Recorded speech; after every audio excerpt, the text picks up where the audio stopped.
As early as the 1990s, the Chinese began to realize that Israel was rapidly becoming a global technological center. The formerly cold relationship began to thaw, and China began to cooperate with the growing Israeli high-tech, partly to strengthen its influence in the Middle East, partly to accelerate its own innovative developments. Soon, the burgeoning economic and technological China-Israel relationship became a cause for concern for the U.S. administration. Washington views China as its main competitor for influence in the Middle East, and alarm bells began ringing in the White House. The U.S. national security strategy prioritizes maintaining a strong competitive advantage over China. The head of Britain's Secret Service, referring to China's cyber warfare and espionage activities in his country, recently called it the department's top intelligence priority. He also spoke less than flatteringly of the Chinese president's Belt and Road Initiative, under which China is investing billions in development projects in the Middle East and Africa in an apparent attempt to increase China's power and influence.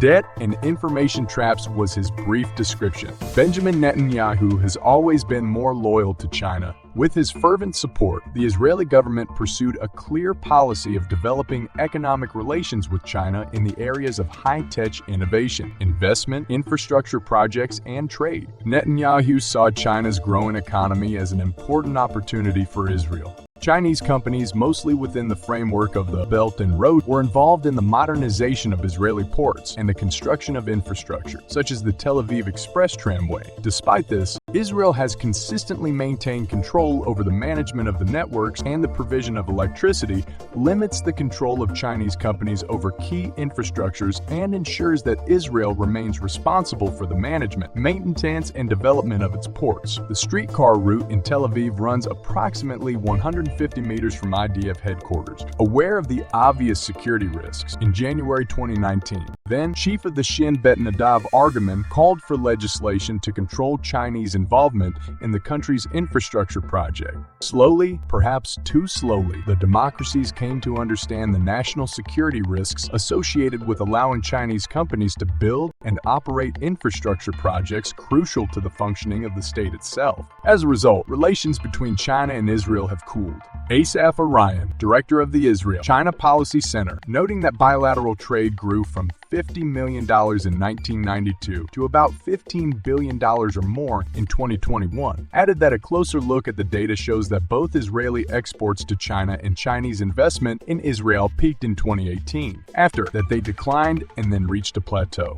Israel has also taken steps to align its policy stance on China with Washington. At the end of June 2021, Israel supported the U.S. at the UN Human Rights Council, condemning China's inhumane treatment of the Uyghur minority and its forced imprisonment. On the difficult issue of Taiwan, recognized as an independent state by much of the world but remaining, from Beijing's perspective, one of China's provinces, Israel could not remain neutral if China decided to invade the island. The U.S. would most likely have condemned China and imposed sanctions, and Israel would most likely have agreed to them. One of the reasons China's president has so far hesitated to take irreversible action against Taiwan is probably the damage it would do to China's carefully constructed structure of power and influence in the Middle East. In December 2021, the Washington-based Middle East Institute published a thorough review of the current state of China-Israel relations. Among many other issues, the study noted that compared to 2019, attitudes toward China among Israelis have worsened. Until then, Chinese state media and Chinese diplomats had managed to penetrate the Israeli media sector and shape Israeli public opinion. Among the means used were direct reports to the Israeli public in local Hebrew newspapers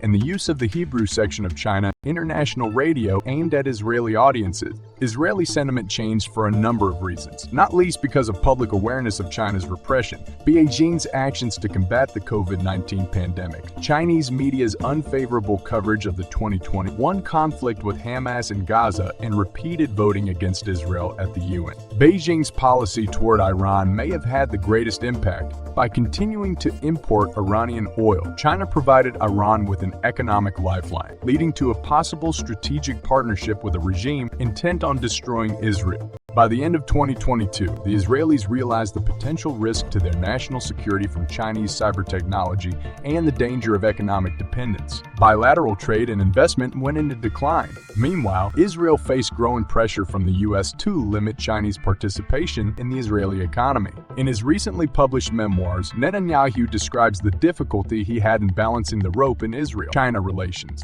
while seeking to stimulate bilateral Chinese-Israeli investment. He was at the same time frank with the Chinese about his firm commitment to the U.S. to limit military and intelligence technology. Now Netanyahu is back at the helm of the Israeli government. As the Institute for National Security Studies recently reported, the man who for the past decade has been an enthusiastic advocate of Israel's relationship with China must determine Israel's future path between China and the United States and between the economy and national security.